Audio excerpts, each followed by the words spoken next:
Welcome back to the final game in this series between Royal Never Give Up and SK Telecom T1. Once again, you see SKT, their coach, and a few of their star players on your screen. And you see the crowd ever in the favor of the Chinese squad. Royal Never Give Up. A few do have SKT signs as well, of course. A very popular team in their own right, but now it's the decider. SKT never lose these when it really counts, the World Championship. RNG get to choose blue side here as is their right, and we'll see what happens in the fifth game.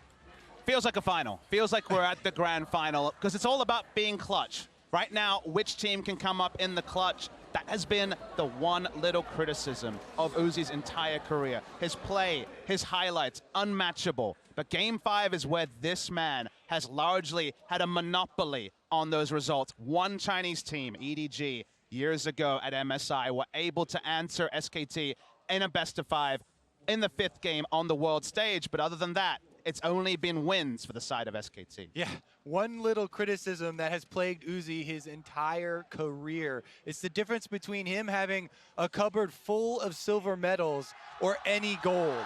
Now he wants another chance at gold, and to do that, he's gonna have to get past Faker himself.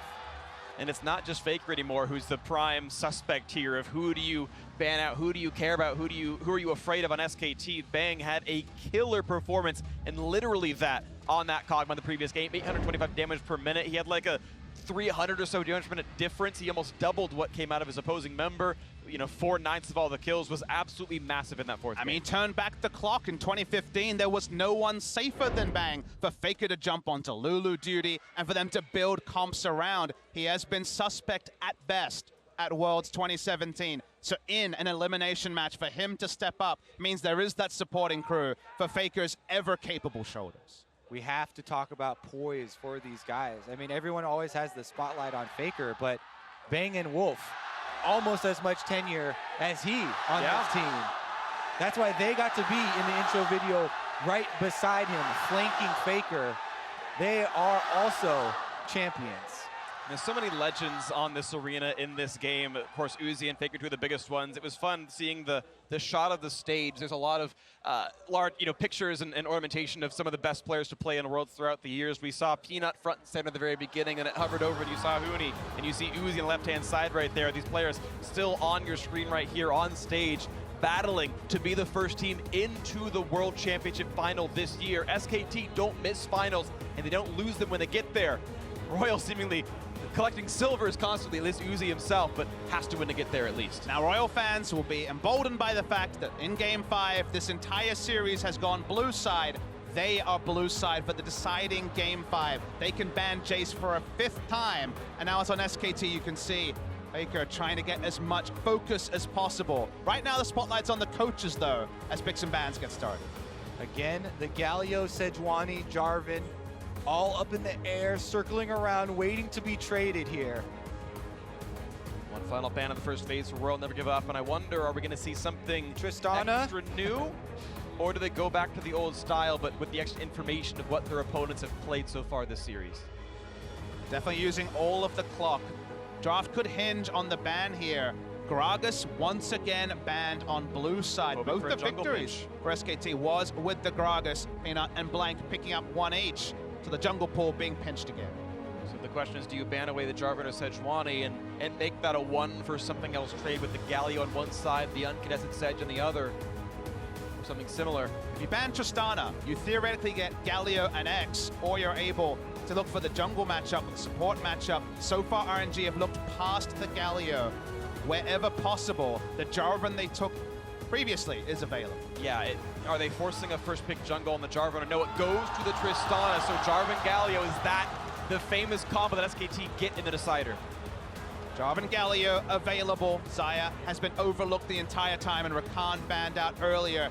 I think SKT stick with the Galio. You can hear the crowd. They were laughing about this pick in Game 4. No longer laughing. A bit bemused, though, in Game 5. To see it a 5th time in Faker's hands. It would be unreal to have Faker play 5 Galio games in a row if SK Telecom failed. I'm going to go further. It'd be unreal not to see Jarvan Kog'Maw locked in here, try to turn the old Chinese technology against them. It's the most obvious draft of all time. They can, of course, play it later on with the Trish picked up. There's no rush there, so quickly it's a new look once again.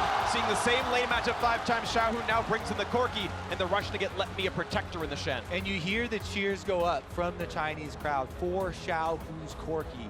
He can carry so well in the late game. It's not just about Uzi, and we mentioned the spread of damage over this series. Yes, the early game might not be as much pressure, but RNG will definitely be packing it later. So you don't take Kog'Maw here. If you take Lulu, you kind of prompt a Kog'Maw ban. It's an obvious ban to take away. They've prioritized the Lulu. They could not get both and pair them with the Galio and Jarvan. So now, still the second phase, super intriguing. But if you have to start banning away carries from Bang, you don't get to pinch Huni's champion pool anymore. The Gnar, the Trundle, Cho'Gath, things that have been attacked quite a bit in the draft. He can get one of those big carries. And you're seeing SKT worried about aggro lanes, ban Leona themselves. Wonder what this means for the jungle pool for MLXG, because Lee Sin has been played once by him at Worlds. Massive pick for the side of RNG, and the jungle pool certainly has started dwindling. Zhuani banned a lot earlier. The Kog'Maw, like we expected, you see Lulu picked. Kog'Maw is almost certain to be banned with no Rumble to try and take him down in team fights. Yeah, I doubt we'll be seeing a Nocturne again. Nope. We're talking about MLXG's jungle champion pool. Yeah, the Lee Sin or Rek'Sai or something are a bit more likely there.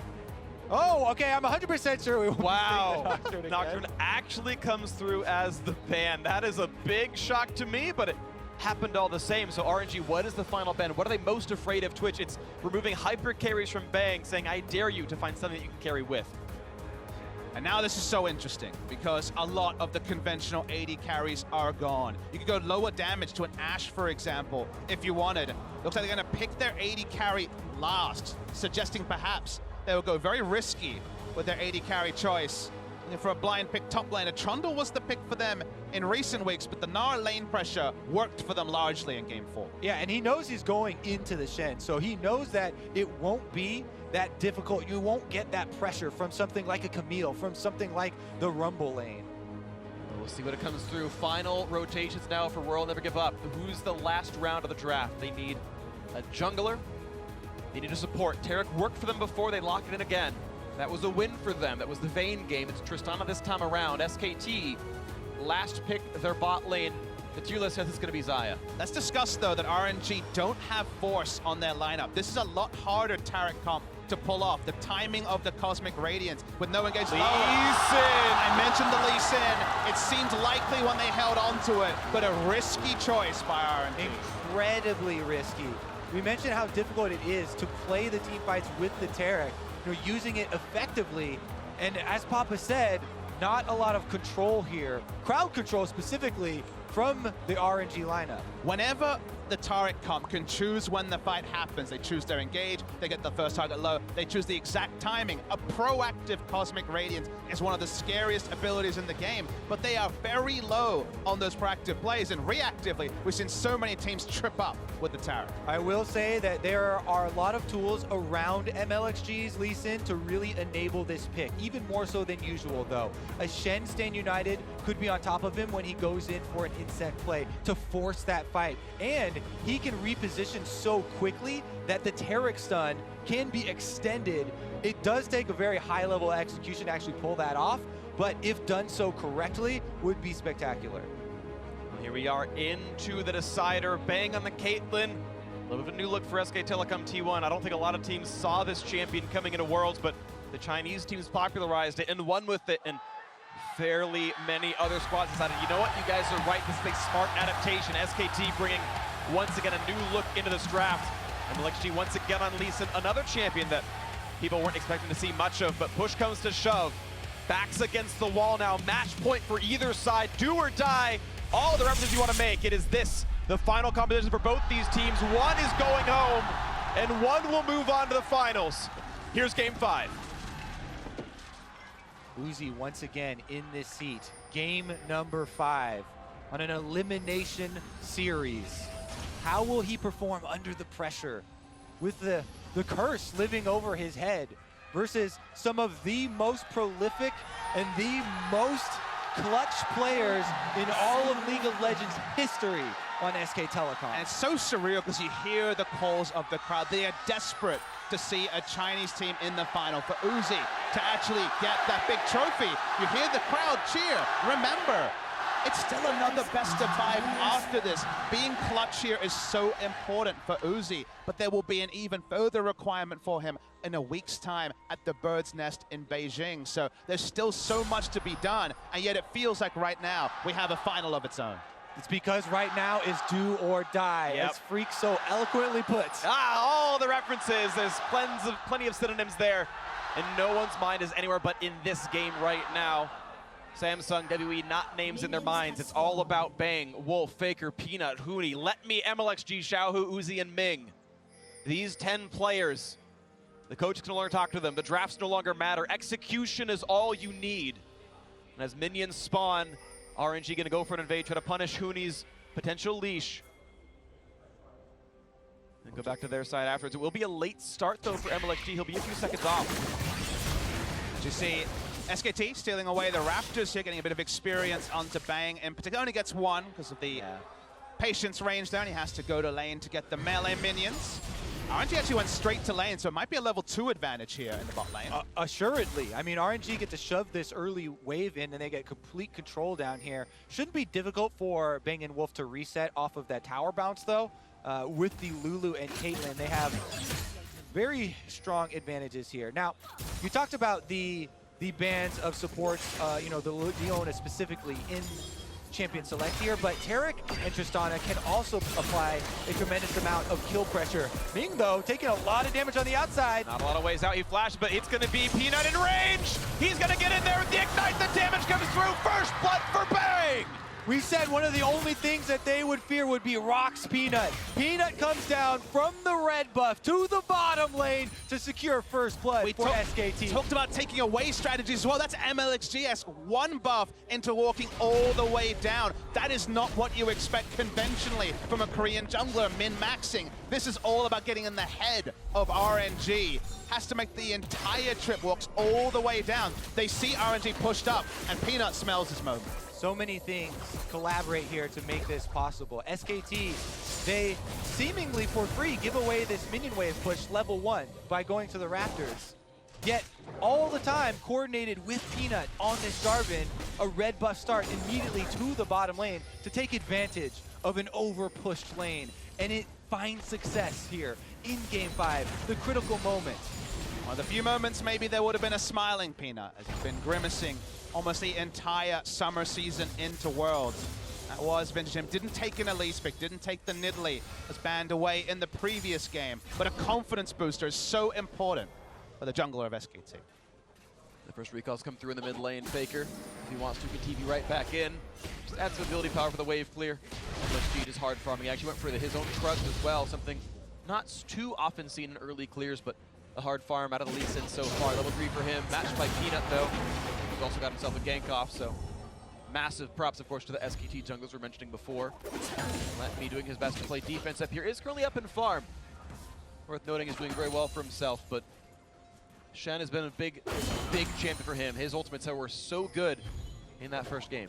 Huni has had 1% jungle proximity. 1%. No visits at all. And some of the lane phases, most famously Game 1, have not gone his way, but he's got that thankless task. We've talked about it a couple of times. Push in, create pressure, even with 2 losing lanes at times, especially during Worlds, and don't die. And there's always going to be that pendulum swing, and he's largely done his job pretty respectably in this series. Meanwhile, opposing him, Let Me has diligently done his job on the tanks. Sure. Shen, Maokai, and RNG have been able to really effectively actually use that Shen previously. Remember back to earlier in this series, the bottom lane focus where MLXG did go top. You know, he was able to lend some support to Let Me and get Shen to that level 6 where they could take advantage. But right now, it might be him that would be in need of some support.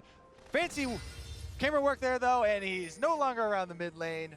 Currently down bottom, looking for a play off the control ward. Just feels like MLXG needs to make action happen wherever he goes. Late rotation jungler, the playmaker that he is famous on.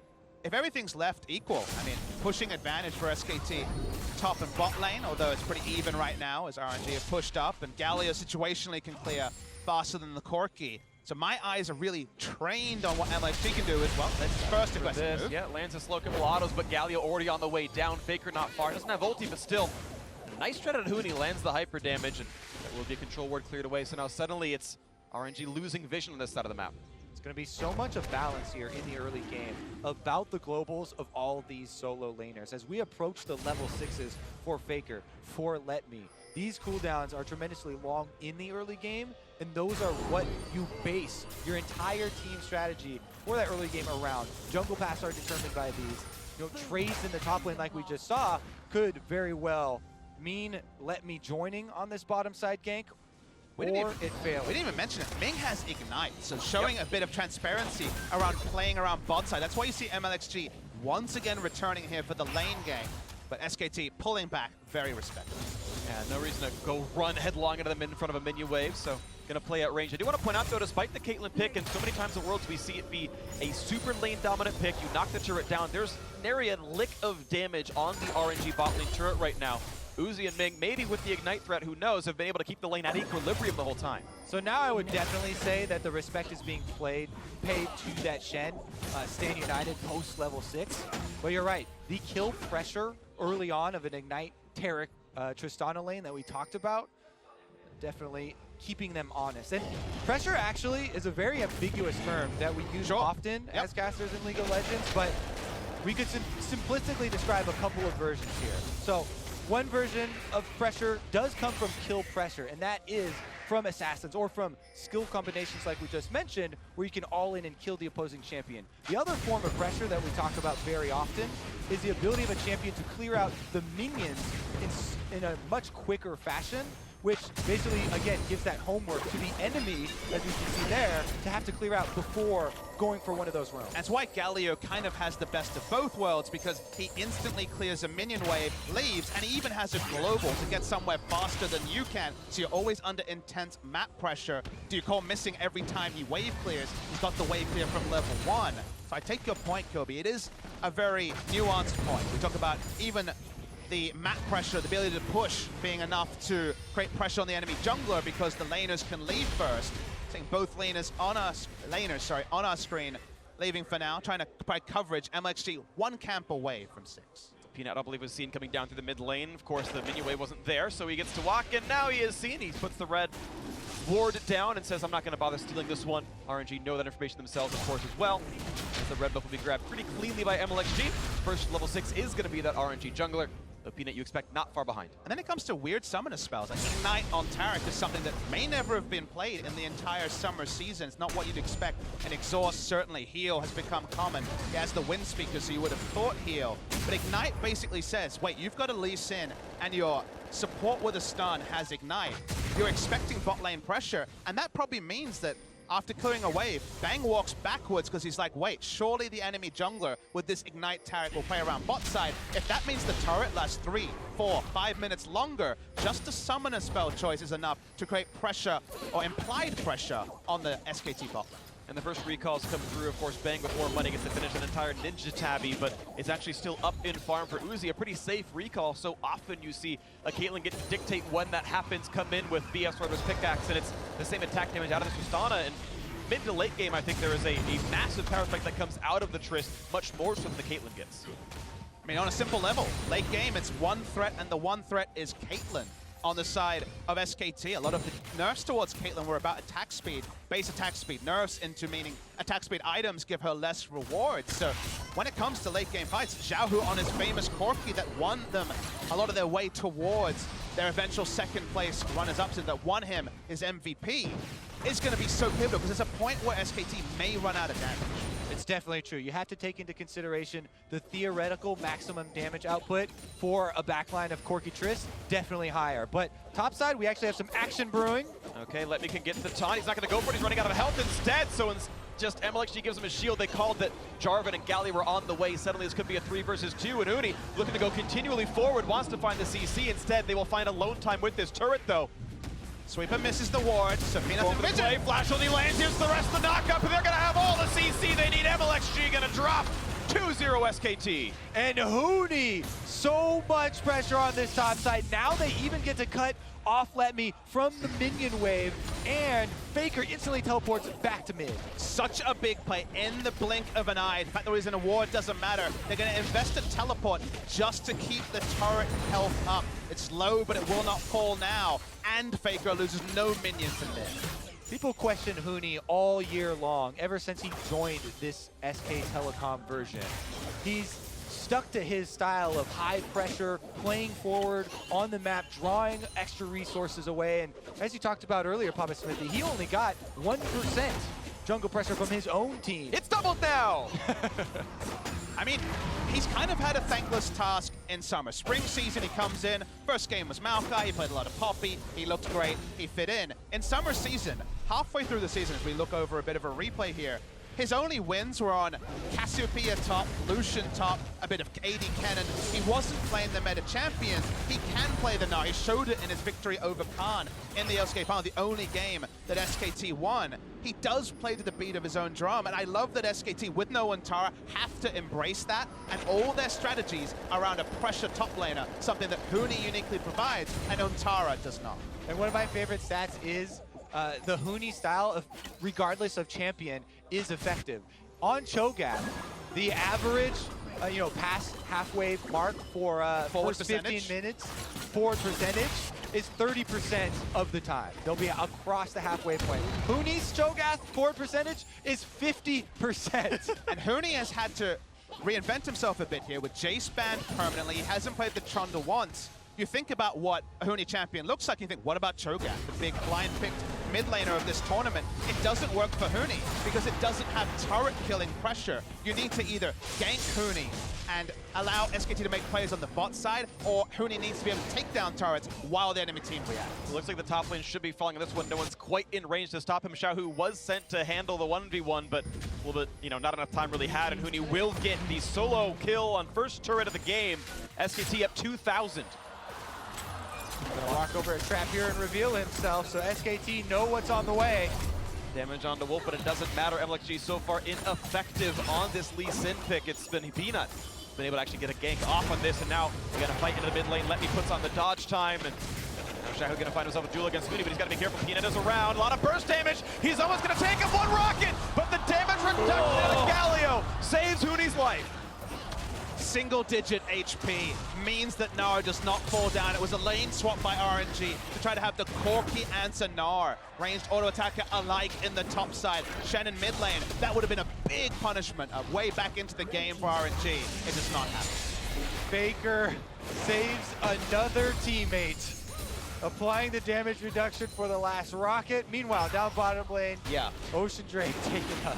So a solo Ocean, 14 minutes, not the ideal, but not bad. The fact that RNG's duo was able to heads up 2-on-2 with a bit of intervention, but not a true gank, get the turret kill against the Caitlyn lane.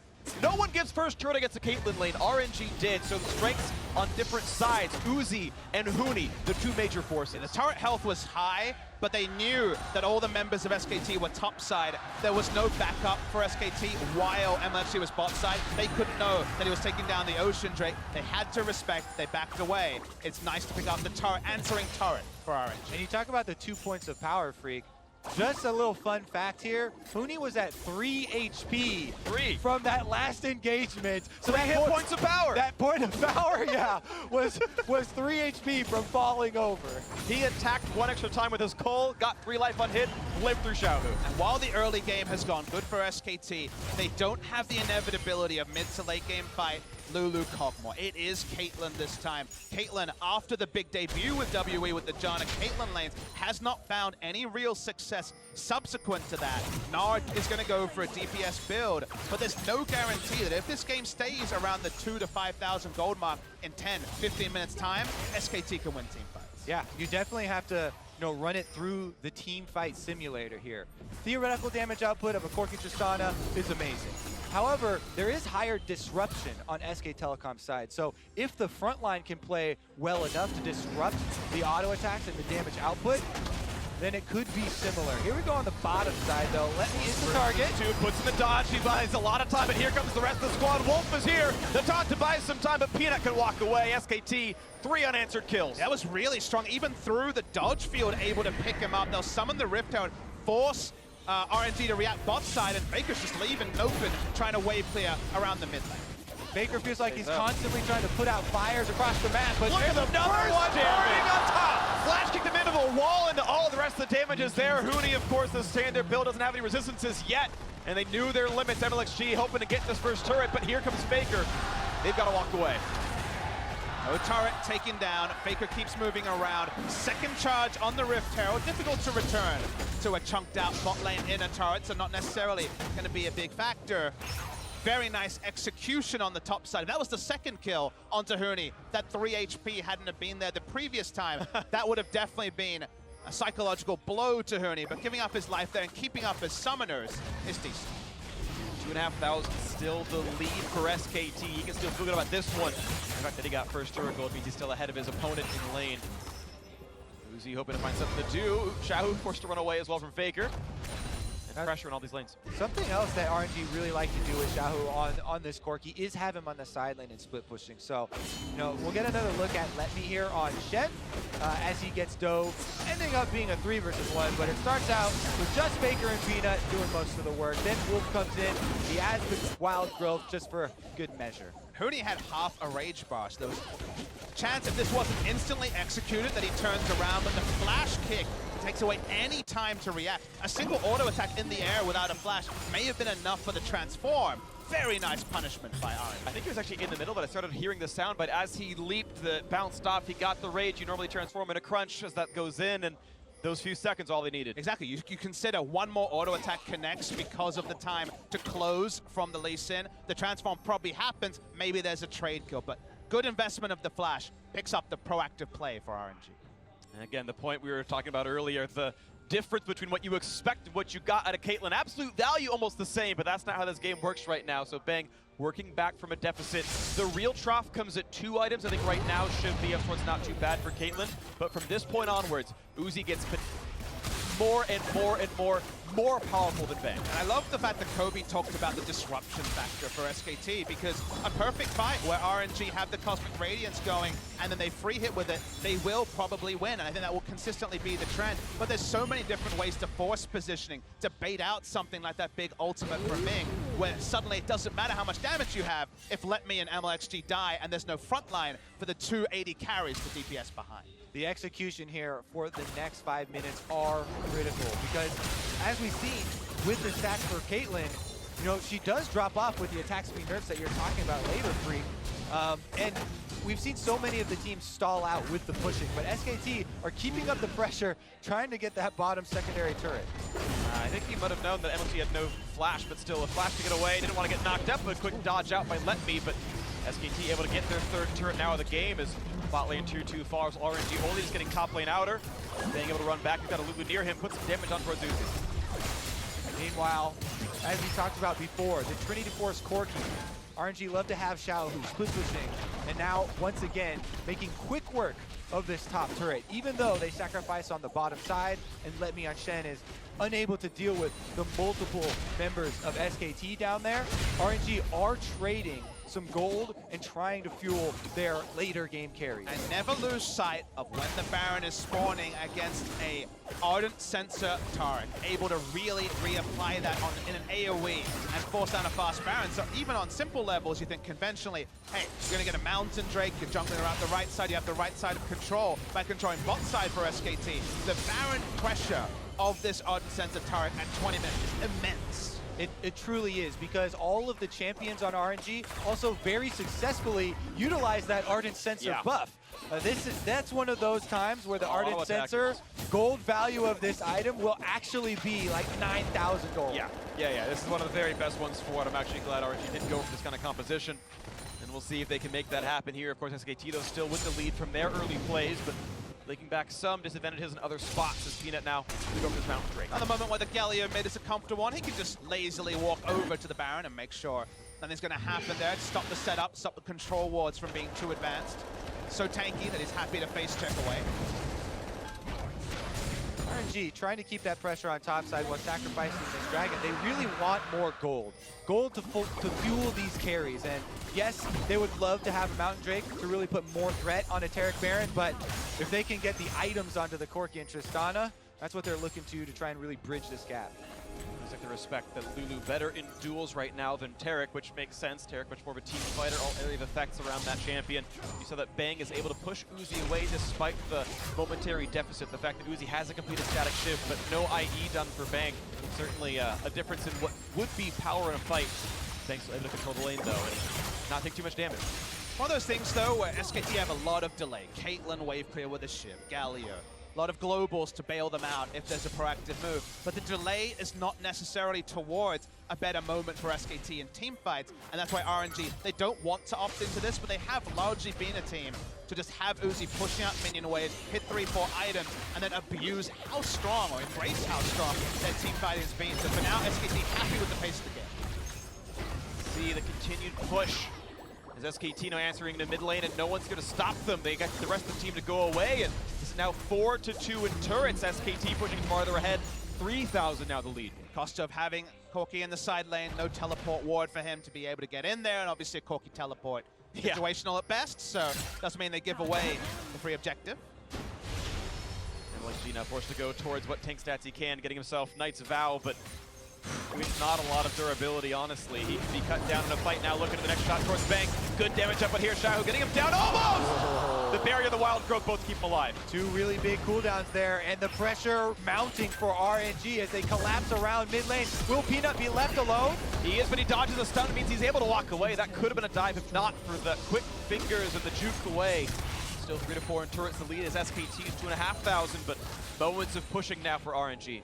SKT are going to have to show us something special here. So rarely do we get the feeling in these games where time is not working in their favor, as RNG really starting to close the gap as they get closer and closer to that Corki Infinity Edge coming in as well. I think Bang forgot he didn't finish IE yet. He just got a Zeal, which is more than the combined cost of what an Infinity Edge takes, which is like 1,200 change. Like, I think he just overlooked the fact that he's lowering his damage output, which may come the hurt of a team fight, but we'll see. The DPS onto Xiaohu, has the movement speed here. Can only assume it's for extra attack speed for the Ardent Sensor, but given Not the lower the right value. it's literally I know, not the right I item. know you are the oracle for builds, but hard to forget you don't have an Infinity Edge when your whole item, 6 items is full. I do not see a way of explaining your way out of this He one recalled as it well. exactly 1,200 gold, and I think it's 1,225 to finish IE from this point, and he's like, I need the power spike now. We didn't want to sell a door That and seems shield. more likely than forgetting. I would sell the door and shield though, 100%. Either way, we have no Infinity Edge on Bang for any sort of fight that breaks out around this Baron. And with all of the outer turrets dropping, you know, RNG are moving in, taking the vision control. Even with this middling gold lead here for SK Telecom, it feels like RNG feels so comfortable with the current state of the game. And there it is. Now the Corki has his Infinity Edge as well. Yeah. So it's 2-0, where it should be 2-1. 2 infinity, maybe beyond that right now. 0 for SKT. Let's see if they get anything out of this one. And I want to move our conversation a little bit since we are in a lull in the action. Not a lot of fights just yet. It's RNG going for vision control. I want to see what legacy these teams can leave for us.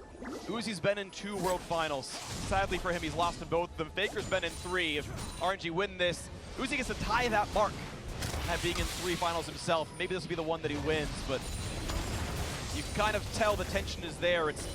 They're a bit more hesitant to pull the trigger knowing that one mistake is the last mistake you get to make for the year. And like the analyst talked about on the desk, until SK Telecom actually ever get knocked out of Worlds, Yeah. you're not really going to believe that it's likely to happen. It's the mystique around this team with the consistency that they have performed with year after year have really built this up. It's the end of a chapter. If they lose here, they will be remembered, RNG, whatever the result of the final, as ending SKT's undefeated best of series streak at Worlds, and that already is the sort of thing that adds to Uzi's legacy, but doesn't quite get him a title. And the statement always is, I'll believe Rome burned when I see the ashes. Right now there's smoke, but is there really fire? SKT still with the gold lead, and you can argue compositions, but execution is always what matters at the end of the day. And 8 times now, that question's been asked to SKT, will you bow out? And every single time they have won that game instead and gone further and further. There's a reason they have won 3 world titles in his clutch factor. A factor that Uzi just simply has not shown yet in his career. You're looking to go double digits in best of fives at Worlds as well. Would be 10-0 in best of five series at Worlds ever since 2013 if they're able to take it here. Well, on to Uzi, Rocket jumps away and decided that wasn't too afraid of Cataclysm anymore. Gonna waste some vision again. Xiaohu continues to be on the split push with this teleport. Just a double TP team plus Let Me's ultimate. SKT, of course, with a similar situation. They've got the Galio plus the double teleport. One of the little ways that you can feel like RNG is reclaiming control of this game is that Huni is never really pushing past the river on the Gnar. He's basically pushing out a single minion wave that Shen pushed to him, and they're just trading farm between a Gnar and Shen, which lets you know he's not confident enough to keep pushing down. They can't rotate him topside for now. They don't want him to lane against the Corki. So for now, the Gnar pushing pressure on Shen isn't really a bullet point of this game because they're just trading farm between the two. In the meantime, though, SK Telecom still should be able to control the neutral objectives here. They push out the mid wave. Bang and Wolf are rotating over for another Drake. Luckily for them, Ocean Drake not the most benefits on this stage of the game. Sure. But they'll definitely take every little bit they can get. Thomas Smith, you mentioned trading farm before. To narrow in on that topic, you actually look at who's having gold leads on both these sides. Xiaohu and Uzi are actually the ones with gold leads over their respective counterparts of SKT. It's top jungle support with 4 gold on SKT, but they win in Redemption, no one cares that Wolf has 700 more. Lulu with a Crystal Embracer doesn't do anything different, so some of these spikes are really valuable, such as Rapid Fire Cannon being done on Uzi and not for Bang. On a simple level, RNG have killed more minions than SKT have, even though SKT have the pressure draft with the Galio Global, with the Gnar who was pushing in. So the fact that RNG have got access to more minions than SKT lets you know that their ability to defend in the early to mid game, to stop the game from snowballing further after the first inner turret went down in the bottom lane, it's been a robust defense, and they've rotated Xiaohu and Uzi around well. End result is big item leads for them right now. All right, let's talk about how SKT could craft themselves a beneficial teamfight, though, because there are other items at play here, with Caitlyn traps being able to close off jungle corridors and being able to create terrain with Jarvan for Huni to use for a large Gnar ultimate. Yeah. Speaking of disruption, they have these very big possible combos of Jarvan, Galio, and Gnar getting to that backline and stopping that TPS. Yes, you know, if Free Firing Corki and Tristana with Infinity Edges are left alone, then they can take the toll. They attempt the flash, and Huni gets which way to go away. And that's not going to get the kickback. But here comes the package. This could be the fight that seals it all. Here they go into the front line. Huni transforms, but will he be knocked down? No. He's going to stay alive. 5v5 still available on both sides here. No one dies. More tools used by RNG. They teleported in. Couldn't find a fight win. Huni can teleport back in, but he will be exhausted on the Mininar. We all take a big gulp, and the game resets again. And they did have to use Huni's flash to get out, so that's one component that would make it easier to pull off that big AoE combo for the back line. As well, Bang on the Caitlyn. His flash also expended, so have to worry about the positioning. Really important here for the next fight. Definitely agree. 3 summoners for 3, though. The overall trade in this one, no Ignite to reduce the healing out from Bing here, is once again RNG look to be playing for the ward control, but SKT still has trinket wards inside the Baron pit, so nothing really stifled out just yet. The mini-map not fully gray here as RNG push forward and once again get control of mid lane first. And even though it's by a different path, this game's RNG's draft, with where they have the multiple damage dealers in the late game and SKT only having one, still echoes what they did in game 1, where they said, if we can take it late, we will win. Now trying to increase the pace of the game, though. First attempt at Baron. Trying to pull SKT into the pit. Division seen a little bit here as the ward goes over the wall. They know it's at 5k. And Baker holds the front line. What kind of taunt can he get? What kind of setup is there? The snipe coming through. SKT actually re-engaged on the Baron. And they're going to get rid of the Vision. Down to 4,800. Narzen bot lane actually is taking a red buff and pushing. So SKT aren't serious about actually forcing a 5v5 fight, but they have pushed RNG off the Baron. Yeah, they're just trying to delay the members of RNG here. Now, Lemmy's been sent down to the bottom to deal with that minion wave, though, and SK Telecom disengage. First time they've gotten any sort of control over the halfway mark and actually wards into the blue buff area in a long time. So RNG, a bit out of nowhere starting Baron, cost them a lot of map vision. Yep. SKT get inside track on mid. They win the exchange. This turret down below us. 1/3 gone already, down to half HP. And who's going to stop them? Some wave clear from Corki, and it lives at about 1/4 health. But that last minute or so was much better executed by the Koreans, by the defending champions. Hoping to reclaim that throne yet again as They're one game away from eliminating Royal Never Give Up here, making it to their fourth final. Most impressive thing to me about SKT this tournament is that they found themselves with the lack of control over games with a gold disadvantage many times over the course of the tournament. And those were the games they actually pulled out and won. They lost to Snowball comps from Misfits twice. They lost to the Fizz Sejuani combo AHQ was playing. But all those long games where they were in large gold leads, they won because the one thing they have been able to do consistently is set up a line of defense, understand if this team makes one move on this part of the map, let's get the maximum advantage somewhere else. They never give up free lunches. That has been the consistent story with SKT, and that's why there, RNG made their first practice move in a while. They said, okay, we've got the item timings, let's start the Baron. Let's make the fight now while we know we're strong, and SKT respond to it and actually get an advantage from it. Well, SKT never give up free lunches, but Royal Never Give Up is in the name. That was lame, but it's going to be still the battle for vision over that one. I'm actually disappointed in myself. I apologize profusely everywhere, but it is still, it's just the tense vision battle. That is what this game is boiled down to at this point. The waves being cleared reasonably well on both sides. Huni not getting crazy inroads into the side lane. I completely get it, Frick. There's nothing to shout about right now. We're waiting for that Titanic moment. We thought it might have been the teleport play from Xiaohu, but it was snuffed out even though it was the aggressive use of the Shen. This game is bleeding. It's basically requesting a match winner to show up in a moment. Another Baron start, we might see that big moment. And it feels like SK Telecom are calling RNG's bluff. They're saying, prove it to us now. We are proven champions, and we have the poise in late game. You make the first move. The flag saw it. It was still down there. The taunt's going to land on a one. The stun there to join it as well. They get the ulti out of Gal. Let Me will be knocked up there. The chase in still going for Bang. He's got the damage up, but Chunks uses it to happen, forces the rocket jump away, and meanwhile, Gnar still pushing in the bot lane. That's what Huni was doing in their losses, doing it here as well. He's back in Mina form, which when it comes to turret damage, is actually a benefit for the Gnar. Huni taking his toll down there on the bottom side, and the veterans in SK Telecom get a little bit more pressure. Continually able to split the map, and once again now starting on the Baron. The team far away. MLXG can join this, but the Baron losing health rapidly. He sees, guys, Bang's hitting the Baron. There's no control ward on the Baron, so they're not actually able to secure it. They had one in the inventory. They peel away. SKT were not going to finish. And critically, Xiaohu on the bottom of your screen in the minimap, chasing Huni down, who was closing in his rage bar for a teleport to join the rest of the team. But here they go! Cataclysm pops and kicks right back to the rest of the team. MLXG hoping to buy some time. Will get flashed on by Faker. The knockup's to follow. Here comes Shen. The knockup's to come in. Do they have the damage up? But MLXG trying to run away, getting on the wall, staying alive with a chase in for Peanut. Will find the first kill and break all of the silence. And the chase now for Let Me slowed. And no flash, but getting away, but a dead jungler is all SKT needs. They find the kill on the jungler, and that's all SK Telecom need to flip the switch. Baron started up once again. Still pretty far away, walking in an easy solo on the Drake for Huni. Baron losing more and more himself, 8,000 health left. You can see a quick blink in, Uzi nearby. Bang, hitting the shots in, down to 4,000. Let Me in the front line. Here's the TP in for Huni, and a trap gets Uzi too low.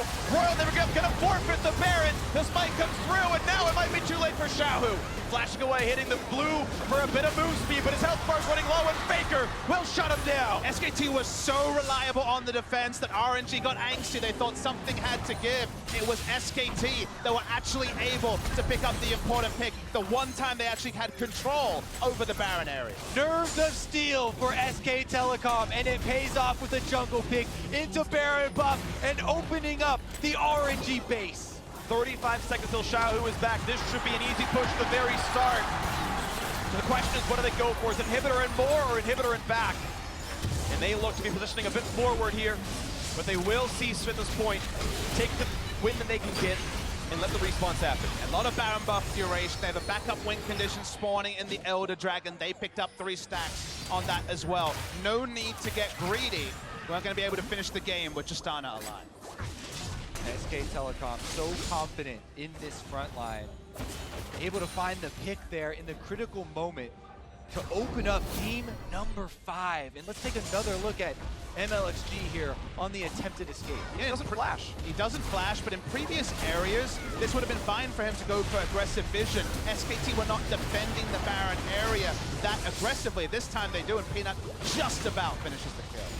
That's just so greedy. MLXG's in front of 4 people, and he says, I'm in Cataclysm. That's okay, I'll wait it out. And they give away all the control. SK Telecom. Call for RNG to prove that they deserve it, to move past them, but not to yet be proven. Now they're going to have to do it into a Baron buff on a pushing SK Telecom.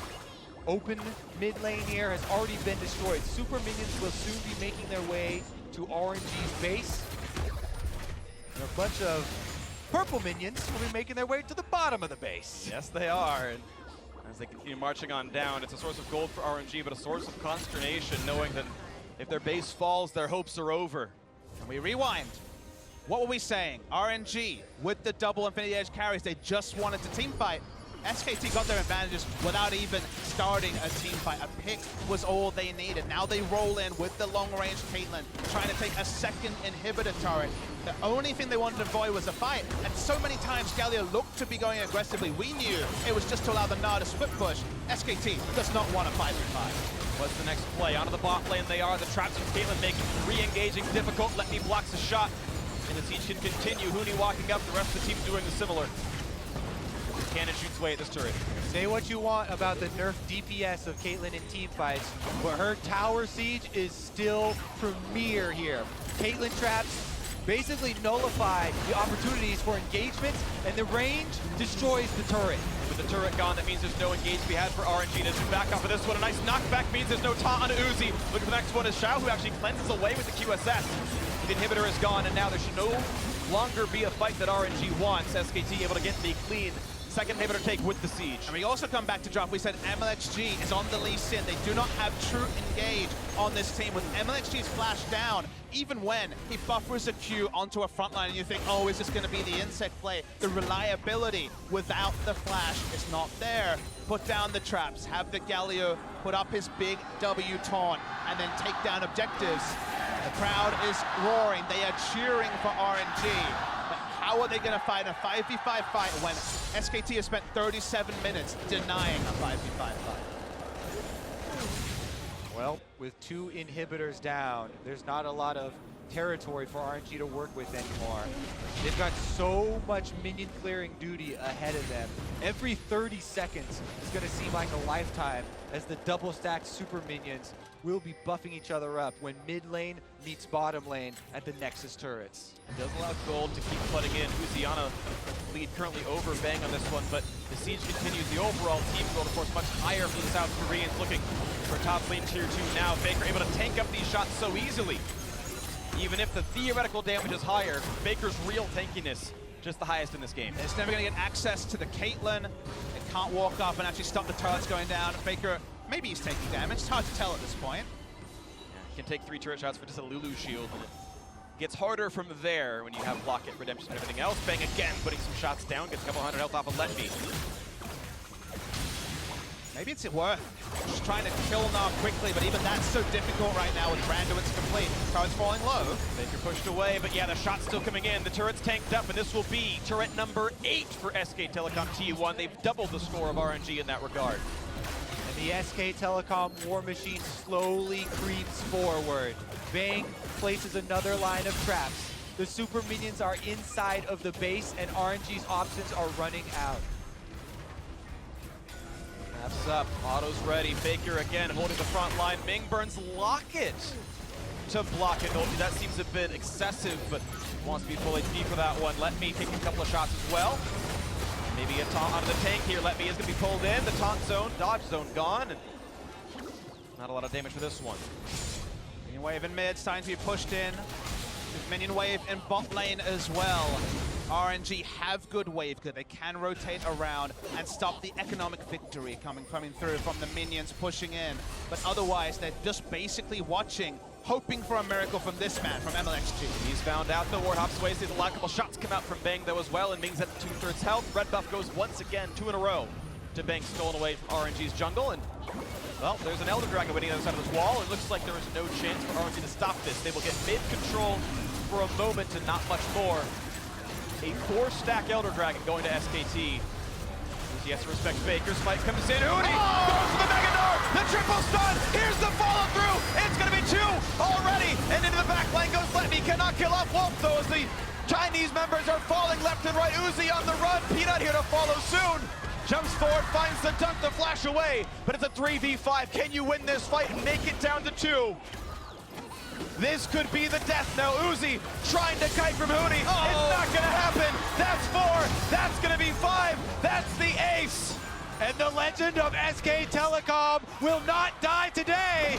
I've been told they're mortal, but they are not going to die today. A 12,000 gold lead. The team fight when they need it. SKT, masters of control, will take down the Nexus, will take down RNG, and are headed to their 4th World Championship final. You never profess the death of SKT at Worlds until you see it in front of your eyes. Najin Shield went up 2-1 against them in 2013. Rox Tigers went up 2-1 last year. This team has been down multiple match points before, but they keep coming back, and Uzi could not be the clutch player in the last game. MLXG made the match about himself, drafting the Lee Sin. No big kick coming through from MLXG, and the SK Telecom T1 juggernaut rolls forward to a 4th World Final. It rolls forward, but it was pressured. They had to work so heavily for this. 2 best-of-5s. SK Telecom have been pushed to the brink. Yes, they have made it, but man, it's been close. Down 2-1, and both times they pulled back the last 2 games they needed. SKT, as you said time and again, but it's worth repeating and mentioning. You don't see dynasties this good in esports or any sports. 4 World Finals in 5 years.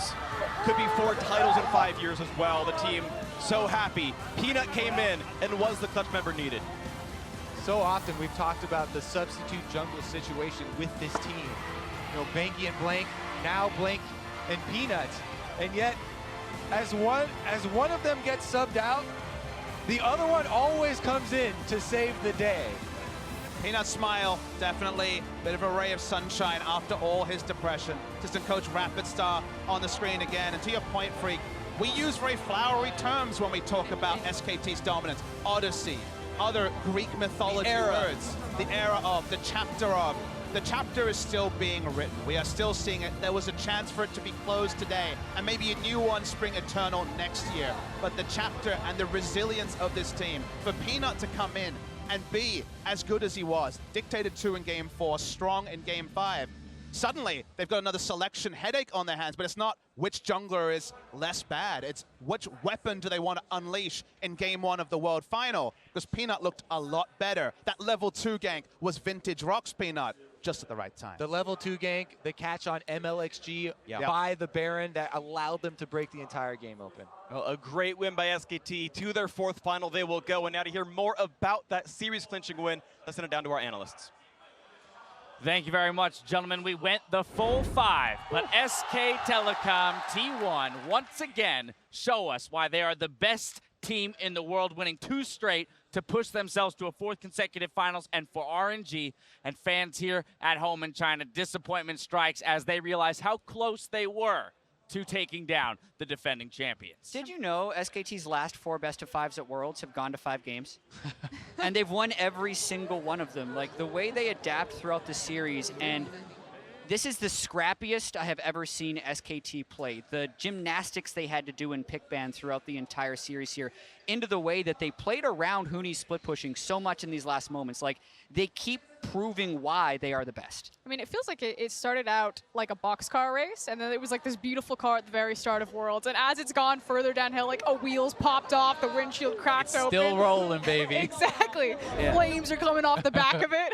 But it is still rolling. I mean, you talk about having to pull off some gymnastics in Champion Select. We look at this game in particular. Whoever thought we'd see SK Telecom banning Leona and Nocturne of all champions in the 2nd rotation, just because they're like, hey, we're not going to get surprised by something crazy like that. And I think with that mindset, it does make some sense, but a lot of people are certainly going to be focused, I think, on the Lee Sin pick for MLXG, because that's one that has such a high barrier of execution. You know, your baseline effectiveness is incredibly low on this champion. Unless you are pulling off fantastic plays at the professional level, the champion simply does not contribute nearly as much as his competitors, as the Jarvans, as the Gallios, Jarvans and the J4s and Sejuanis. Yeah, and yes, RNG's carries outscaled that game. And I think RNG on an even gold game with the same mentality as SKT does outscale with that team composition. But what we said beforehand, like why I thought the least likely outcome for this series would be an RNG 3-2 victory is that poise that you have in the big moments. Like we saw Bang head in hands after game 3. We saw Faker eyes closed, finding his focus before that 5th game. And they did. Bang played amazingly those last 2 games. Faker played great the entire series. But if you want to talk about the player that individually stepped up in game 5, funnily enough, it was Peanut. It was mentioned by the casters, right? The big level 2 gank and that catch on MLXG. Time now for us to throw it down to an interview with the SKT jungler. Thank you very much, guys. And who else could I be joined by them? By Peanut, who was laughing and smiling very broadly when he walked off the stage. Peanut, how relieved are you that after those 5 intense games, you guys were able to close out the semifinal? 피너 선수 결승전 진출 축하드리고요. 정말 이제 정말 치열한 5경기 끝에 결승전 진출을 하셨는데 지금 어떠한 기분 드시나요? 안도감을 느끼시는지 아니면 정말 그냥 승리에 기쁘신지 지금 현재 느끼시는 심정을 말씀해 주세요. 일단 안도감도 들고 일단 첫 번째로는 일단 승리한 기분이 지금 그냥 말로 표현할 수 없을 것 같고 너무 힘들었는데 제가 롤컵 서머부터 너무 힘들었는데 그래도 오늘 마지막 게임은 좀 잘했다 생각해서 그것 때문에 더 기쁜 것 같아요. 네. I sure am relieved, and it's really hard to. I can't express it in words how happy I am by winning the series. And starting from LCK Summers, I had a rough streak, but I'm really glad and I'm satisfied with my own performance for this last game. So this is a really great experience for me. And I can only imagine the pressure that came with you being subbed in for the elimination game for SKT. Can you tell me a bit about what the coaches told you and how you were able to overcome that pressure and prove yourself? 특히 이제 SKT 탈락 위기에서 이제 다시 한번 경기에 투입되었는데요. 그 시점에서 뭐 코치님이나 다른 선수들이 어떤 조언을 주고 어떻게 이제 피너 선수의 어떤 말을 했는지 어떤 마음가짐으로 경기에 투입됐는지 궁금합니다.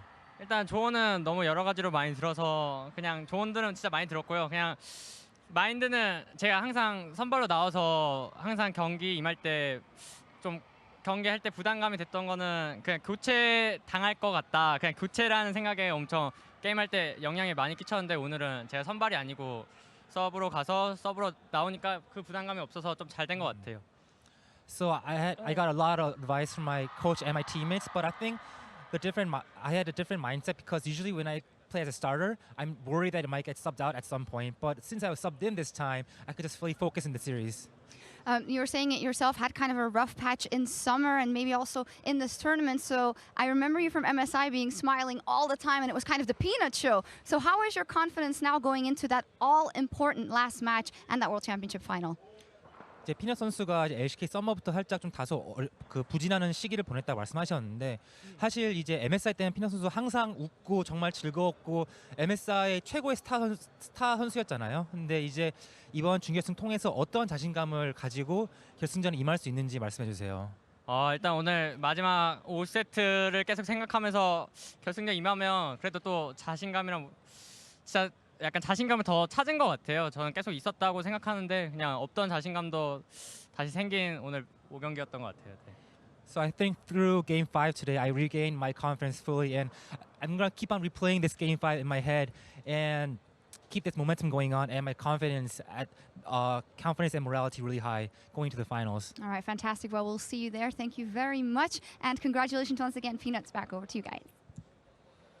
Thank you very much, Shock. Says this is a game I'm sure he'll remember forever. I want to take a look at the moment he might remember forever from it. 33 minutes in, the pick on MLXG to get the Baron for SK Telecom. And let's just take a moment and look at MLXG's flash. That's up. That's available. Still available. Exactly. I think it was straight greed right there, and Faker had been pulling off these bluffs the whole game, and I don't think MLXG expect him to go for it. It then baits in the rest of the Shen ultimate. It means they burn Shen ult, it means they burn Shen flash, it means there's no jungler, and it started this sequence of events with which RNG never recovered. And at the end of the day, these are the situations where you have to be able to handle the pressure. You have to be able to think clearly, make the optimal decisions time and time again. And that's really what it seems SKT excels at. And these other teams that keep challenging them always fall short at. And it's not just MLXG messing that up by holding his flash. It's then Xiaohu trying to steal the Baron with the rocket. Even after that MLXG death happens, if you're not going to fully commit to a 4v5 fight at Baron, you have to concede the Baron and have loss minimization, which is what RNG was really good at for most of the World Championship, but couldn't hold it together when it mattered most. And I will say this. MLXG is probably going to get a lot of heat because that play is going to stand out as the kind of the big undoing, especially in Game 5 across from SKT. But it does take something for players to step up and to try to win the game. The fact that he locked in his Lee Sin in Game 5, that he tried to take the responsibility, and then even Xiaohu, who tried to save the play by overextending, looking for the Baron. So while there were mistakes, if that had worked out for them, they're then suddenly the heroes. I mean, oh, sorry, go So ahead. what I'm disappointed in is not. I'm disappointed that the game even got to that point for Okay. MLXG to be in this place where, like, hey, he needs to find the initiation, because we were never asking when will MLXG find a fight before. He was just doing it. And for as much as we praised RNG for going for 50-50 Barons against Samsung, they did it and it worked. They had Lee Sin kick. They could have kicked Jarvan away. They could have tried to do a 50-50 with the big team fight, but they never got to that point. They had one kill in Game 5. And to that degree, you kind of see in that moment him weighing the decision between, do I blow my flash for safety or do I play greedy to hold it for that eventual flash kick that could win us the game, for that game-winning play that we so often expect to see from him. And I think, honestly, if you're going to criticize MLXG for not being able to find the fights, you also have to praise SKT for playing very intelligently around their win conditions, around their opponent's win conditions, knowing that if Faker is around, you can actually take those fights. And this was the final fight. Huni finding the Gnar ultimate, catching everyone, and as soon as you saw him go over the wall with the Elder Dragon, you knew the series was over. You knew SKT were going back to the World Finals. And the immediate response from Faker, and while I do agree that Huni has been incredible, Faker has just been amazing. Not only this tournament, but this series in particular. 5 games on Galio. I don't know how he got every single one of them, but even in the losses, he was unparalleled. Yeah, and we watched the way Faker passed in the early game. He was doing a level 2 roam top in one of the games to help out Huni, but it takes 2 to tango. It takes 2 to play that game. Huni has to carry. Faker is also helping a lot from the Galio. I think it's so impressive that Faker, while often up in CS, is able to roam constantly. He's able to threaten the side lanes and absorb pressure. He seems to be able to do it all, and to me, there's no doubt in my mind that he was the best player in this series on either side, and I think that fully deserving of getting there again. All right, let's talk, though, for a moment real quick about Huni, though, because this is one of those teams that is kind of, you know, rejecting that Ardent sensor meta, and they continue to look at Huni as someone that they want to put resources into, and they are finding success. Yeah. We keep saying that they look wounded, but they are winning. I know, and there's a chance that they're probably the favorite heading into the World Championship, pending the results of the series tomorrow. And I always come back to the question of whether or not SKT is playing around Huni because they want to, or if they have to. Because SKT has always found a way to win in whatever means necessary, but I feel like Huni's teleports have been off, and when he does his own thing, when he's allowed to just split push and almost never teleport back in for the collapse, and SKT is just so good with this experienced 4-man unit, like that's when they have looked best, so that's the way they're playing. And I'd also say, while we talk about them playing around Huni, it's not like he's getting nonstop help. He has insanely low jungle proximity. He's barely ever getting help from his team, but it is playing around him in that this is the style the team all has to work with, right? You have to be able to play defensive with the 4 if your 5th is going to be off in the side lanes, but I think he's doing it as well or better than anyone in the world right now, and to me, this is kind of the success that we were expecting to see from someone like Khan. People were super excited about the carry top laner. I think Huni has been showing an excellent display of that. Well, what I think as well is Huni has always been so amazing at being Huni. And when he joined SKT and when we saw Huni in the spring split and Huni and MSI, they're like, wow, Koma coached Huni into this amazing tank player. Huni's still Huni. He's not being the tank player that could be coached into a different man by Koma and Carter. He is playing the way he has always played, but the rest of SKT is enabling him to now be in the World Championship with the rest of SKT. Talk to me, Frost. And then you have to look at kind of the other 2 top laners across from it. It's either going to be 957, it's going to be QV. And both these guys, I mean, QV a bit more has more of that lane pressure, are big 5v5 top laners. It's about their teleport play. It's about how they set up the team fights. And now they have to play that split push style and be flexible if you want to control SKT. All right, the big plays came from Huni in Game 5. The big damage came from Bang down in the bot lane. Let's send it down for a word with the SKT bot laner. Thank you very much, guys. Indeed, joined here by Bang, who also played that 5 games of that very intense series. Bang, what from your perspective were the biggest challenges that you overcame today? 일단 정말 치열한 경기 끝에 승리하신 걸 축하드리고요. 오늘 경기에 가장 고비했던 부분들이 어떤 것이 있었나요? 저는 일단은 1경기는 사실 패배가 그렇게 아쉽진 않은데 저희가 두 번째 접을 때는 굉장히 이제 저희가 생각대로 챔피언도 다 가져오고 했는데 단순히 그냥 순전히 저희 실수로 좀 이기고 있던 경기를 역전 당했다고 생각해서 그때가 좀 많이 아쉽고 또 고비라고 생각해요. 상대가 기세를 더 탈 수도 있었고 저희가 좀 꺾일 수도 있었는데. 네. 가장 크게. So when we lost game one, I wasn't too worried because I thought that was a game fair and square. But when we lost game three, I was really worried because we had the picks that we wanted and we had the game planned out, but we just made a lot of mistakes and lost that game really early, so easily. So after that game three, I thought that was the tipping point and challenge for us to win the series because we thought that the RNG would get the momentum going on. But you guys took the momentum back. That also happened when you played Misfits. You guys received, as a bottom lane, a lot of criticism after that. So how do you feel you've performed, rebounded, and how do you feel you've performed today, rather? 이제 사실 지난주 미스피스 경기할 때도 이제 3경기 지고 좀 위기가 있었지만 다시 한번 경기 흐름 바꿨는데요. 4경기를 통해서 사실 그때 미스피스 경기 때는 좀 바텀 라인 좀 다소 경기력에 대한 좀 그 비난이 있었는데 어떻게 경기를 다시 끌어올렸는지 궁금하고요. 이번 시리즈 그 바텀 라인 그의 경기를 어떻게 평가하시는지 궁금합니다. 저번 주에 이제 미스피츠랑 경기를 한 게 저희한테는 이제 굉장히 약이 됐다고 생각하고 저희가 사실 롤드컵 준비하기 전부터 또 준비하러 와서 레오나나 블리츠 크랭크 같은 불타는 향로를 가지 않는 챔피언들에 대해서 완전히 배제를 하고 저희가 게임을 해왔었고 연습 경기에서도 한 번도 안 나왔었는데 이제 그런 픽들에 당했잖아요. 근데 저희가 사실 그래도 한 3, 4일 정도 준비할 시간이 있었고 그 픽들에 대해서 연구를 다시 했고 사실 저희가 미스피츠 경기 전에도 자신감이 굉장히 있었는데 그 챔피언 상성만 이제 좀 문제 풀이를 하면 그건 저희는 실력에 자신이 있었어서 그냥 그런 것들에 집중을 했었던 것 같아요. 네. So I think through the last Misfits series, we learned a lot from them. Like coming into this tournament, we didn't even consider like playing against Leona or Blitzcrank. We ruled them off the table completely, those non-Ardent Sensor champions. But through that series, we learned a lot about ourselves and about the other champions that could potentially get picked. And I think through that experience, we were able to recoup the past 3-4 days, and through that practice we were able to play a lot better this series. All right, fantastic. Well, thank you very much, Bang, and we'll see you in the final. Thank you, Homan, as well. Back over to you guys.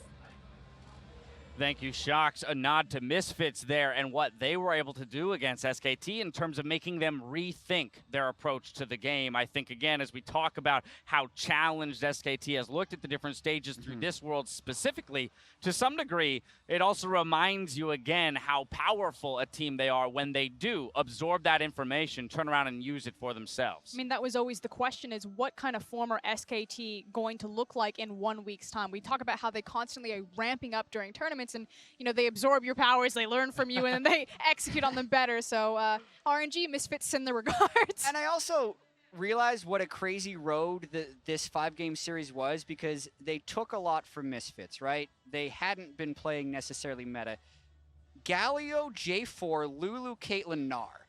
That's nothing crazy, and that was the Game 5 team composition, but it was the journey to get there. The fact that Nocturne and Leona bans were thrown in there in between, but ultimately they did manage to manufacture what felt very comfortable for them in the end. And when we talk about SKT, we talk about Dynasty. It takes a lot to sustain a Dynasty, but we like to recognize one player who was crucial in finding that win for SKT. So player of the series is being awarded to Faker.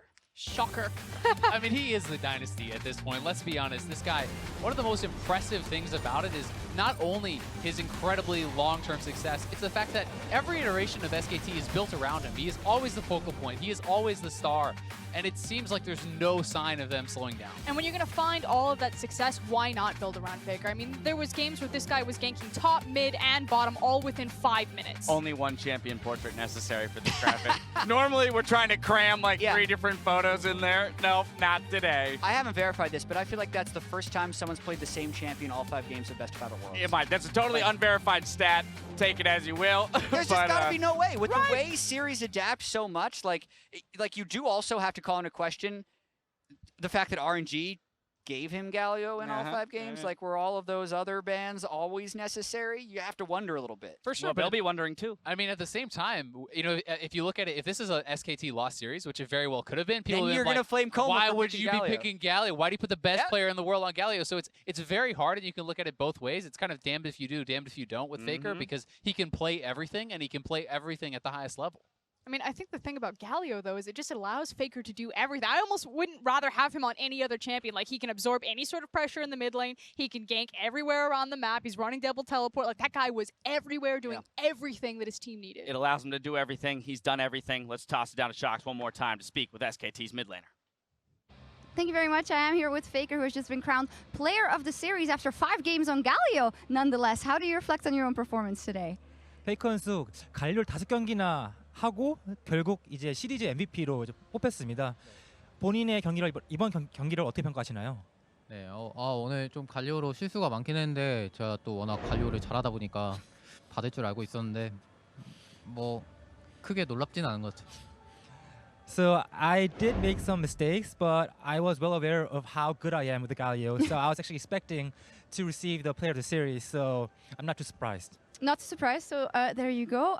When it comes to the knockout stage, this has been one of the most, if not the most challenging knockout stage for SKT so far, with 2 matches going to Game 5. How has that influenced your mindset now going into the final? 사실 이제 페이커 선수는 지금까지 모든 롤드컵을 통틀어서 가장 그 어려운 다전제 시리즈, 즉 모든 다전제 시리즈를 5경기까지 가면서 이제 힘들게 승리하셨는데요. 이러한 좀 고전을 겪으면서 결승전에 올라가는 마음가짐을 어떻게 갖추고 계신지 궁금합니다. 저희가 지금 많이 부족하기 때문에 오전제 5경기를 다 많이 치르고 있는데 다음에 좀 더 보완을 해서 최대한 3경기 안으로 이길 수 있게 바꿨으면 좋겠고, 왜냐하면 제가 지금 좀 배가 매번 끝날 때마다 배가 고파가지고 다음에는 좀 빨리 밥을 먹고 싶네요. So I think it was due to us making a lot of mistakes and our poor performance that we had to go to Game 5 for every single series. So going to the finals, I would like to make sure that we improve and work on our mistakes so we can end the finals by Game 3, because I'm really hungry right now and I hope to finish the final series within 3 games so I can go eat quickly. Okay, I see that is of course a very important thing to think about. Yet the finals still have to be played in that amazing Bird's Nest Stadium in Beijing. Who are you hoping to face there, Faker? 이제 결승전에서는 이제 정말 어마어마한 규모의 경기장인 베이징 올림픽 스테디움에서 경기하실 텐데요. 그 경기장에서 어떠한 팀과 붙기를 원하시나요? 네, 저는 일단 큰 경기장을 가본 적이 몇 번 없어서 이번에 특히 기대되고요. 뭐 저는 언제나 그렇듯이 어느 팀이 올라와도 크게 상관은 없을 것 같아요. I'm really looking forward to play at the Bird's Nest because I don't have actually much experience in playing in that size of a stadium venue. So I'm really looking forward for that experience. But I don't have any actually big preference of who I'll play against as usual. All right, well, we'll see what happens. Thank you very much. Faker, a very cheeky Faker this time around. Back over to you, Guy. Thank you very much, Shox. Pointing out the fact that he hasn't played in a stadium as large as the Bird's Nest. If we recall, the one Worlds he missed was the one in Sangam, World Cup Stadium, and that was the next largest venue. So that will be a treat for him now that he has booked his ticket to Beijing. Yeah, and Azel pointed out during the interview is like he looks really happy. Yes. After that one, you can tell how much stress SKT was under in this last week. Like, it's not just some made-up storyline that SKT has been pushed to the brink and that they look wounded. Like, they were. They had to kind of throw out the book of what they were planning after the Misfits series, completely remake it. Then the Leona Blitz stuff didn't work. They had to remake it again, go back. Like, they have been so damn scrappy that you can see it. Faker's just really relieved and happy to be through to the finals. And so while we go for it. Closing point on Faker. To me, it's just the fact that they have like this Mary Poppins bag where they are able to like reach in, and it's like you have no idea like how many strategies do they have. There has Galio, to be a 5 bottom games. to that bag. There's only so many champions in League of Legends, right? But while we talk about how SKT has been pushed to the limits in this World Championship, I think we have to talk about the teams that have pushed them to those limits. And in this case, it was RNG. We are saying farewell to them, Uzi and the crew. But they did put up quite a performance today and once again have challenged our world champions. And I think they can be proud of their performance here. You know, they didn't get to the World Finals, as I've obviously set out to do, and win that first title for Uzi, as he's been chasing after for so long. But this is an all-Chinese team that performed exceptionally well. They went very far, and I still think that they should be holding their heads high to push SKT to a Game 5. Yeah, I have to agree. I mean, the thing is losing to SKT, I mean, that's still going to sting, especially when you're that close, but it doesn't mean the end of the world, whereas beating SKT means everything. And RNG were that close to doing it. Yeah, and I like how RNG did RNG things. Like when they locked in Vayne, when MLXG picked Lee Sin, we're like, that's just RNG. That's just the way they're going to play. Right, and true to their identity. And I hope they're not discouraged by the Game 5 loss, because that is a great team that just lost to the best team ever. And they beat Samsung twice in group stage. They went up 2-1 against SKT.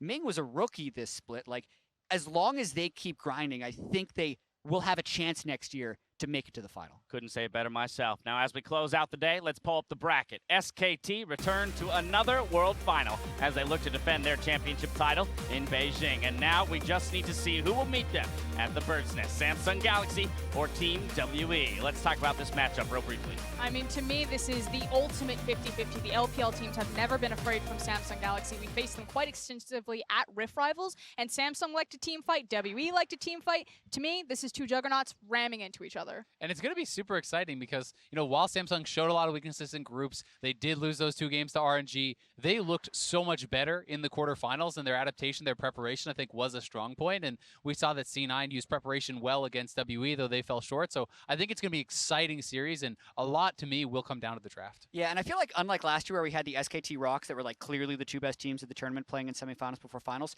Samsung and WE are in the conversation for potential world champions. Like, without a doubt. Really excited for tomorrow. It's going to be hard to outdo today. Probably impossible from the storylines we had going in. This like right, I was about to say, Yeah. the teams have delivered this entire tournament long. Yeah, we've said that about as many times as we've said SKT is wounded. Yeah, So we'll okay, well, see that's if it fair. ends up being true or not. Fair point. But there we have it. We're going to put a capper on the day. So for myself, the casters, and the entire live broadcast crew, thank you for watching, and stay tuned for Worlds Tonight, where Shox will be joined by Frostgurn and Kobe to review the series and look towards the upcoming semifinal match. Otherwise, we'll see you tomorrow for more Worlds 2017. Good night.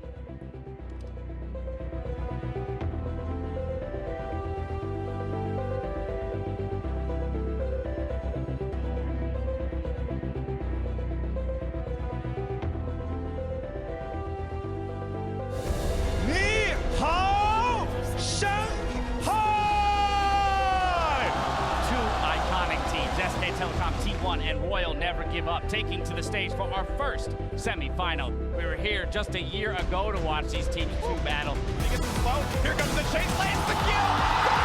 The Chinese crowd goes wild. Block, despite the ulti from Ming, that's gonna secure no flashes in, but still the fight too early from Blink. They still won't have time to panic. And the game can pick it all up. The Twitch getting the off of no kill already. Going in for the fight, it's gonna be picked up.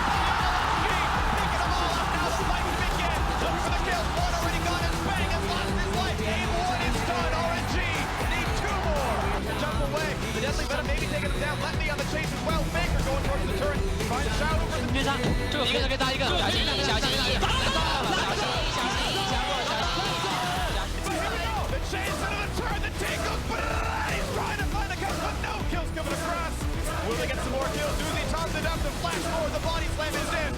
2 deaths already, making a third shortly. SKT will not be stopped inside their opponent's base. The reigning world champions are closing in on their march. Looking for Blink, looking for the chase down now into Bang. Pop Yogi's stun gonna land. One or duo man, but Bang are gonna join. Flashes forward. Chase continues in, and he's not gonna be long for the world.